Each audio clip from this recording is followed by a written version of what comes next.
The poinsettias, the color. This is the only shot. I got this beautiful studio, and look, come back to me. This is all people look at. This dreary bookshelf behind me. I'm going to change that. I'm going to change that in the new year. Many things are changing in the new year. I want you to join me at the Trump Doral in Florida. It's going to be January 19th and 20th. It's cold out there, baby. It's cold outside. But I'm going to be at the Trump Doral. It's ornate. It's beautiful. It's opulent. I'm going to be with the 5 smartest, most brilliant technology breakthrough strategists on physical optimizing health. I'm obsessed with becoming younger, becoming stronger, and being able to run the race longer than I ever have before. Mercedes, tell people how they can join me on this 2-day intensive health getaway. Definitely. And you guys feel free to put the image, the graphic on the screen, but you can go to lancewallnow.com/summit. If you are listening on the podcast, we have Dr. Jordan Rubin, Dr. Chauncey Crandall. We have Dr. Neil Goodman, so many doctors. We have Chrissy Code Red Nichols. She's coming, talking about fitness. We have Pastor Shirley coming out, and she's going to be talking about stem cells. And it's just, I mean, talk about rejuvenating health. I mean, this is cutting edge stuff that we're bringing. And then to top it all off, the cherry on top is we're doing 2 miracle services with Tommy and Miriam Evans and the wonderful Larry Sparks. Of course, Lance and Annabelle will be there speaking. Carl will be there. So please, please, please come and join us. Listen, I decided because people were messaging and saying, hey, I see the early bird price up there. I know you were going to pull it down close to Thanksgiving. Like, could you leave it up a little bit longer? So I'm leaving it up. I'm going to run it kind of right through mid-Christmas. So as you're thinking about buying gifts and you and the husband, you and the wife are thinking, you know, let's get away from the cold. Let's get out of the snow. Let's go hang out with Lance and Annabelle down at the Trump Doral in beautiful Miami, Florida. It's 2 days, but on the 3rd day, it's designed, it's a wellness day. You take that for yourself. You want to go to the beach, you want to enjoy the spa, you hang out and have a great time. So please come down and join us. Again, lancewallnow.com/summit. And the reason why you want to do this is it's going to be a small group. We're looking at like maybe 150, 200, believe it or not, of my top people, which means the folks that you're going to be schmoozing with are the best in all 7 mountains. That's why I want to do it. Go ahead. I also want to say that the hotel, the room block is close to selling out. So if you really are on the fence about this and you've been thinking about it, there's maybe 15 rooms left. So please, please make sure if you need a room, you're thinking about it, people want to hang out. Everybody wants to hang out. I hang out at these places. You could take a seat right there next to me and we could hang out and schmooze. lancewallnow.com/summit, SUMMIT. I'm going to take my jacket off and go to work because it's warm in the studio. And let's go in right now. Hello and welcome to the Lance Wallnow Show. You know, I'm concerned that Henry Kissinger died recently at the age of 100. And that, well, perhaps I'm talking to an audience that doesn't even know who he is, who he was. Certainly he's a character who's been vilified. You won't hear much positive spoken about him, but I don't have negative to really say about Henry Kissinger. Oh, the Council on Foreign Relations and globalists and world order. I'm going to listen to all those guys out there. But I look at people in terms of the times in which they lived. Here's a young man in Germany, has most of his family wiped out by the Nazis, escapes Germany, ends up by the providence of God at Harvard, becomes a brilliant thinker, and his art of stagecraft was like Talleyrand was to Napoleon, Kissinger was to generations of Washington diplomats, most notably Nixon, who he brought Kissinger in because of his gift for being able to get him, figure out how to get out of Vietnam and how to build a relationship with Russia and with China that would neutralize those 2 powers in terms of working together as communist nations. Something Biden screwed up immediately, got them working together. They're like pen pals now. But détente and with with China setting up relationships, one could say, well, that was the greatest mistake we ever made. I agree. Getting involved with China and bringing them into our markets and thinking that by bringing them into the global order of prosperity, we would somehow convince them of the virtues of democracy. No, all we did was we took a crime family that was broke and made them the Corleone family run in New York, and now we're in danger of them taking us out. But nevertheless, I've addressed the failures of some of those policies. But let me give you some great Kissinger quotes. There's a reason why for 100 years, or for 50 years, this man was sought after by everyone for perspective on what was happening in the world. The absence of alternatives clears the mind marvelously, he says. Each success only buys an admission ticket to a more difficult problem. There's something wise in these Jewish scholars' axioms. He wrote a book on diplomacy. I haven't read the whole book, but I read enough of it to appreciate one quote in particular, that once every couple of 100 years, a nation arises that has the courage, the virtue, and the capacity to impose its will upon the global order. And when they do, the earth experiences a season of peace and prosperity, something of that nature. That once every several hundred years, a nation arises that has the virtue, the courage, and the resources to do something that affects the world order. He said the United States was that nation after World War II. Had it not been for the United States, you could be speaking with a German accent right now.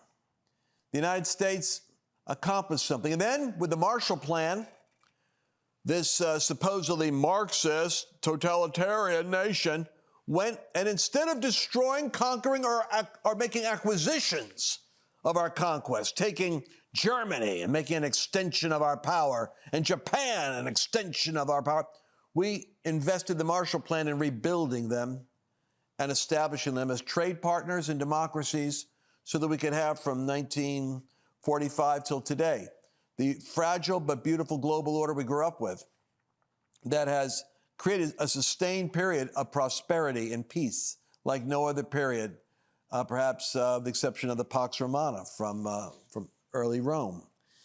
What I'm saying is Kissinger talked about the United States and its destiny, and I'm so sad to see the United States going down the woke toilet hole that it's going down right now, because we're no longer the virtuous, strong nation that the world can't afford to have us with our woke flags festooned on every embassy, calling every terrorist by their right he, she, or him, or shim language. The reality is this is the hour for something to arise. And I dream, and it is still just a dream, that somehow this beautiful thing called the global body of Christ, the people of God, this mystical union that ties us together to the first century church and its founder, Jesus of Nazareth, and the Holy Spirit that is descended upon those believers that are willing to receive, that somehow in the earth there might be a glorious nation among the nations. The Bible refers to, you are a holy nation all over the earth, that if we could be a people that could have the virtue and the courage and the resources to impose our will, what would it look like? Well, it would be an end of wars. It would be a period of peace. It would be a season where parents and children are protected from the overreach of government, where education isn't a propaganda tool for the ideology of a political party. All of these things came to my mind when I read Kissinger's book on diplomacy, and I thought perhaps once in a millennium a country does arise, and maybe that country's gone now, but maybe there still is a movement in the earth that could do something. He said, power is the great aphrodisiac. And perhaps that's true. Maybe that's why even the church can't do what it might be able to do, because of the corruption that happens when you have power. There cannot be a crisis next week. He said, my schedule is already full. Another cynical and interesting quote he had about government: the illegal we do immediately, the unconstitutional takes a little longer. And then one of my favorite other quotes is, 90% of the politicians that are in Washington, of the corrupt politicians that are in Washington, they give the other 10% a bad name, meaning like 90% of them are bad in the first place. But I encourage you not to buy into. I'll tell you what, I go to the Rolling Stone And it's kind of like they referred to Kissinger's death as war criminal, finally dies. Typically, go with the opposite of what the Rolling Stones says, and you're probably closer to the truth. And so we have an interesting person who has died. His thoughts, by the way, in my last 4 minutes here, and I'm really eulogizing Kissinger because I think we're watching boundaries. We're watching the end of eras right now, and we should be wondering what kind of future era is coming. The last interview before his death, former Secretary of State Henry Kissinger understood diplomacy and world affairs, dismissed the idea of a two-state solution. For a while, he was thinking about it. He said, the difficulty of Gaza, the Palestinians, having their own state, is shown by the experience of Hamas. This is a guy at 99 saying this. The guy's brain was still functioning. Gaza was made quasi-independent by Prime Minister Ariel Sharon. And he did it in order to test the possibility of a two-state solution so we could both peacefully coexist. And it's led, in fact, to a much more complex situation. It's become so much worse in the last 2 years than it was in 2005, where they were trying to create a two-state solution. So the two-state solution doesn't guarantee that what we saw in the last weeks won't happen again. I guarantee it will happen again. But you know what has not been covered by any of the news? And I don't want to go there now. I want to be buoyant and optimistic and upbeat. I'm going to tell you, I watched the curriculum, Mercedes, of what's being taught to the Hamas children, Palestinian children, to hate the Jews. The Jews are the oppressor. It's almost like James Carville wrote the curriculum about Christian nationalism. They are so poisoned in their education system to grow up hating the Jews and seeing them as the oppressor and themselves as a victim, that when this atrocity happened, I'd like to say, well, the peaceful, democratic people of Palestine and the Gaza, they need to get rid of this corrupt regime. The fact is, the corrupt regime comes from them because the people have been educated to hate the Jews. And until you get to the school systems, until you change the education, which requires a whole generation of supervising parents who themselves are poisoned, there's a reason why Egypt won't let any Palestinians in. Why not? They're right next door. There's a reason why Syria won't let them in. There's a reason why Jordan kicked them out. Because I'm sorry to say, it's a toxic culture that has lost the capacity for self-governance because it's under the tutelage and the leadership of an ISIS regime who's programmed its thinking. Now, I don't doubt that the Antichrist, the Bible says, is going to come on the scene, and there probably is some ghastly two-state solution coming down the road imposed by the hand of man. But I'll tell you right now, it can't succeed, not as long as the education system reinforces the training of terrorists and the poisoning of the well. You have to radically uproot what's being taught. It comes back to the schools, the education, and the worldview that is being propagated. I'm just saying that there'll never be a two-state solution. Kissinger saw it, and he was absolutely right. But while everyone's kicking the football around, talking about, well, we need to have peace, we need to have a ceasefire, we need to have a negotiated settlement, blah, blah, blah, blah, I'm telling you, going to cut the axe to the root of the issue. Unless you change the ideology that is being perpetuated in their schools and in American schools, we should not be surprised if we raise communities of terror because we're training them that way. And it's the natural byproduct of what happens when you don't influence the culture. Any final thoughts on this as we're going out of the subject? No, I mean, just to your point, I mean, hate is taught. And I think we see it even in our school systems of, you know, what you can say, what you can't say, who's the greater victim, the hierarchy of victimhood, like we talked about last week. I mean, we have it. It's an epidemic in our own school system. Well, it's an epidemic. And so, parents, you have to be involved. And I know you're involved. And I know the people listening to this broadcast understand what I'm talking about. But I'm just saying you're not hearing the perspective I'm giving, spoken anywhere. And it's the perspective that needs to be put in to solve the problem, because Hamas was voted in by a democratic society. Who knows what America will vote in? It'll vote its own shackles in if we don't get a hold of education. We'll be right back. You know, there are stories in the Bible that are actually so amazing. Imagine if God gave you a dream and he said to you, ask me anything that you wish and I'll give it to you. Well, that actually happened. Solomon asked for wisdom and God gave him wisdom. Suppose God was to ask you if you wanted the ability to open up heaven with your prayer life so that you could come up into this very presence and see his plan and his purpose and his detailed blueprint for what you're called to do. And then suppose God added to that and said, and I'm going to give you the power over every demon and earthly circumstance that gets in your way when you want to administrate that vision. I'm going to give you kingly power and priestly access to the throne of God at the same time. That's the end time move of God, folks. It's called the Melchizedek spirit. Jesus comes to us, the Bible says, in a new order. It's called the order of Melchizedek. We've seldom seen it manifest in the church, but it's showing up now, where God is giving to his people the royal priesthood authorization to be able to see what heaven wants to do, pray prevailing prayers, and administrate that prayer right over the works of hell. We're seeing amazing answers to prayer. We're seeing new testimonies happen every day. I want you to get this special teaching. LanceWallnau.com/Mel. That's short for Melchizedek. LanceWallnau.com/Mel. You don't want to miss it. This is fresh revelation, hot off the press. I can't believe it's the last segment.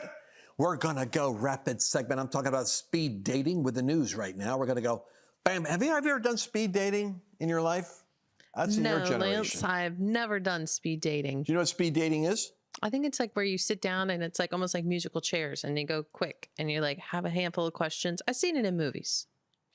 I think it's kind of interesting. I mean, you do 2 or 3 minutes, sit there, and but it's like you get judged by the other person whether they want to follow up on a date afterwards, or how does that work? I don't know. How much can you find out about a person? I mean, men, clearly it's based on looks. Women, it's like, is there a connection to it? Did he listen? I think it's geared towards men. I think that is a very shallow assessment. I think it's geared towards men. That it's based on what a woman looks like. And for a woman, it's based on, I felt heard or listened to. Yeah, I guarantee women are judging men by what they look like. Ladies, you're judging men by what they look like.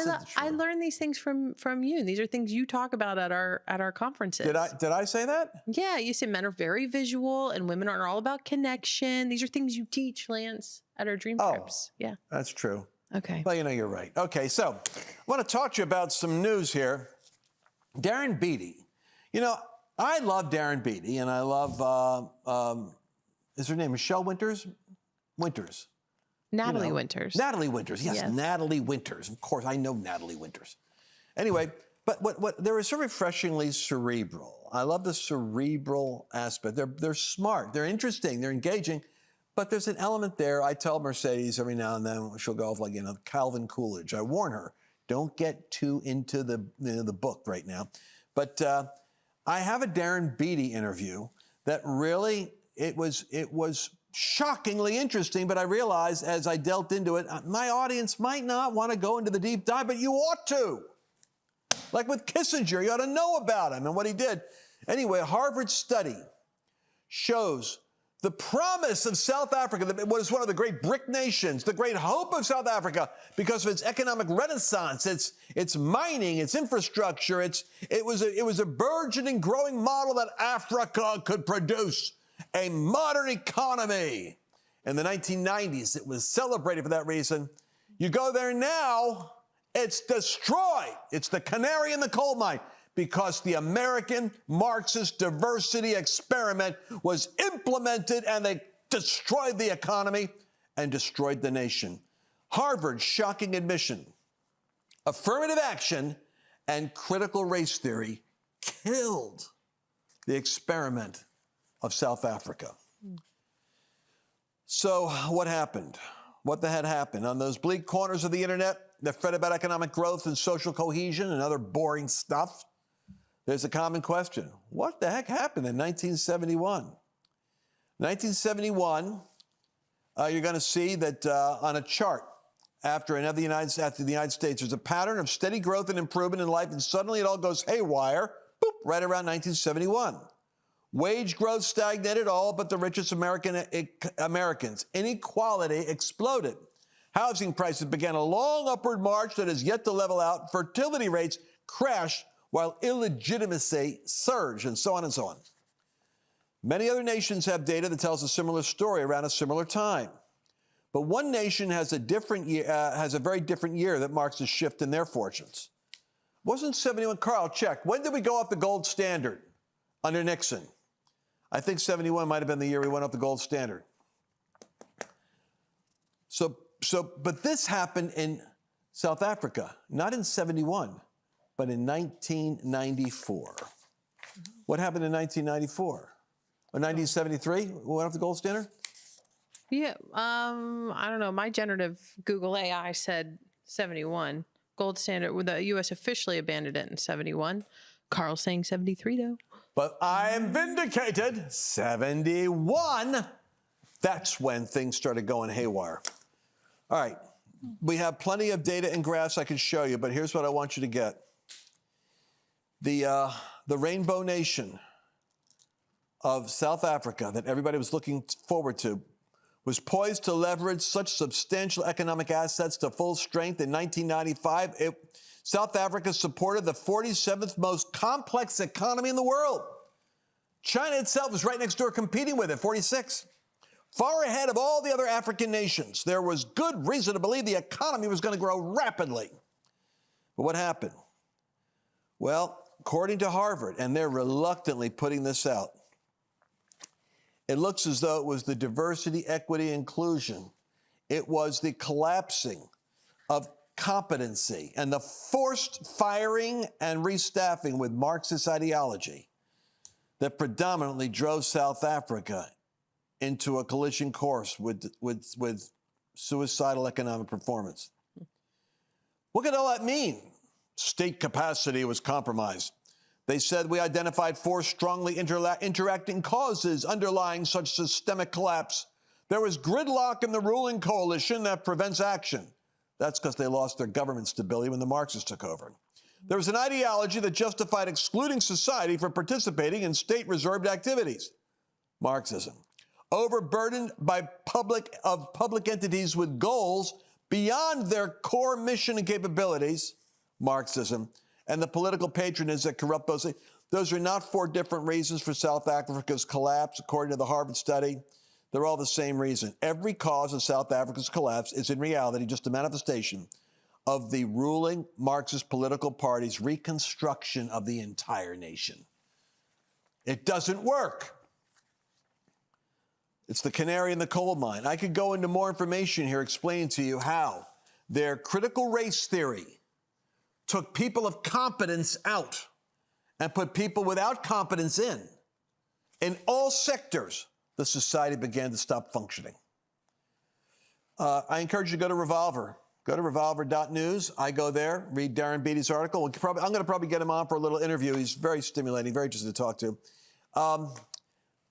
Let me cover this speed dating here. I was using that analogy to say I want to cover the news somewhat quickly. Do we have the hazmat suit of big white men return to disinfect China?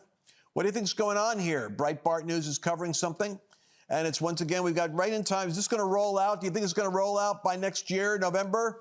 We're going to have a return to the disinfecting, shutdowns, lockdowns. I'm trying not to be cynical, but it looks to me, if Trump is on the horizon coming back, I said earlier today on another newscast, and I got this from Dan Bongino. It's actually a great point, that we have a challenge, that the Democratic Party has great brand equity. They could survive a lot. I don't know why.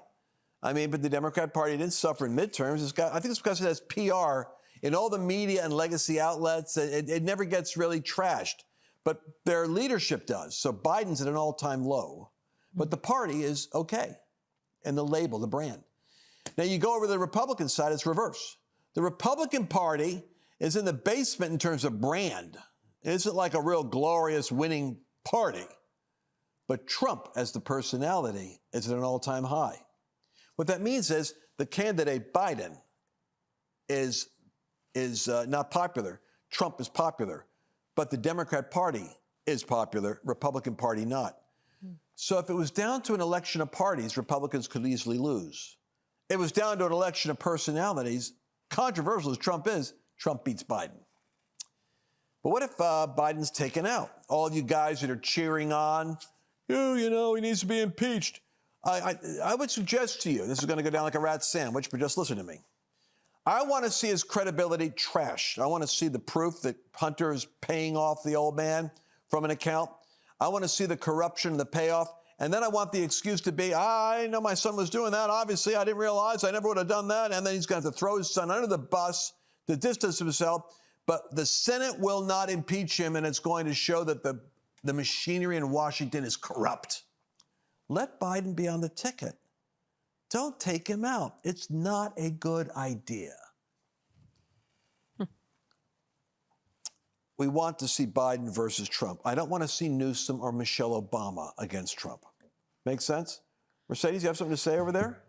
I didn't know if you were signaling me or yawning. What are you doing over there? No. I mean, I think they're going to pull him out. I mean, right? Isn't all the speculation that with the superdelegates, they're going to pull him and they're going to put Michelle the superdelegates might try to do it? Mm-hmm. That's why I'm not sure Tucker's the best choice. I like Tucker, but it's like, we're talking about previous programs, talking about Tucker as VP. Mm-hmm. I didn't even go to James Carville. I can't believe we're out of time. We got 1 minute and 36 seconds. Let's change the tune.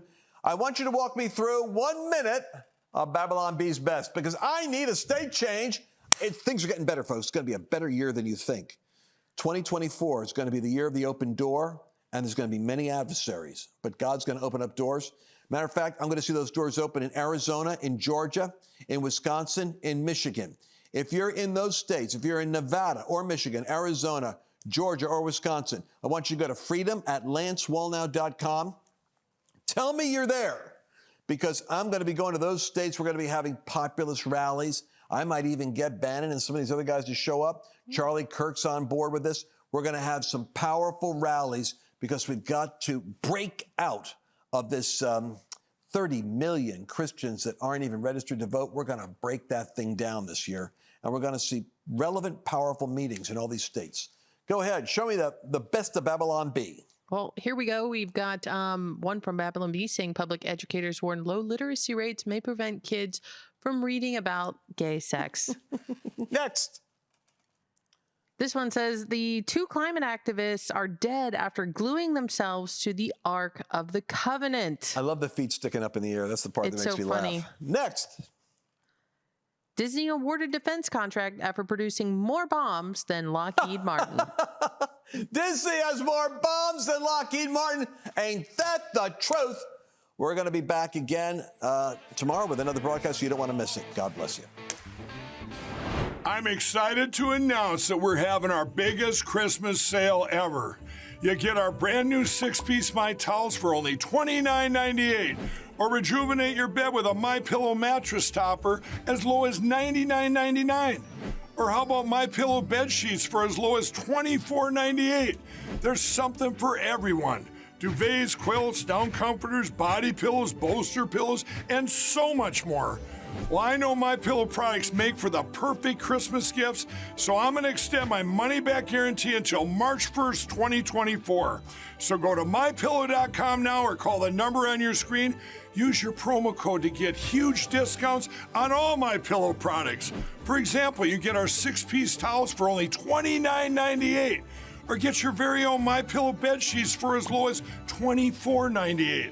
It's our biggest Christmas sale ever. Get all your shopping done now while quantities last. Go to MyPillow.com and use promo code Lance to save big on all of Mike's best products. That's promo code Lance. Did you enjoy this latest episode? Please remember to share it with your friends, because the more knowledge you have, the better equipped you are to navigate the world.